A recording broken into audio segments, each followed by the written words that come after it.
ಅವಳು ಒಂದು ಮನೆಯ ಮೊದಲ ಸಂತೋಷ, ಮಗಳಾಗಿ ಜೀವನದ ಪ್ರತಿಯೊಂದು ಹೆಜ್ಜೆಗೆ ಬಲವಾಗಿ ನಿಂತುಕೊಳ್ಳುವಳು, ಪತ್ನಿಯಾಗಿ, ಸಹಚಾರಿಣಿಯಾಗಿ, ಪ್ರೀತಿಯ ಅರ್ಥವನ್ನ ತಿಳಿಸುವಳು, ಪ್ರೇಯಸಿಯಾಗಿ, ಸ್ನೇಹಿತೆಯಾಗಿಯೂ.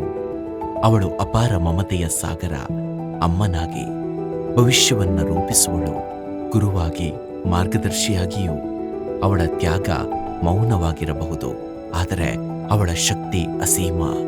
ಮಮತೆ, ಧೈರ್ಯ, ಪ್ರೀತಿ, ಸಹನೆ ಈ ಎಲ್ಲ ಗುಣಗಳ ಸಮನ್ವಯವೇ ಒಬ್ಬ ಮಹಿಳೆ. ಒಂದು ಕುಟುಂಬದ ಬೆಳಕು, ಒಂದು ಸಮಾಜದ ಶಕ್ತಿ, ಒಂದು ದೇಶದ ಭವಿಷ್ಯ. ಅವಳಿಲ್ಲದೆ ಈ ಜಗತ್ತು ಅಪೂರ್ಣ.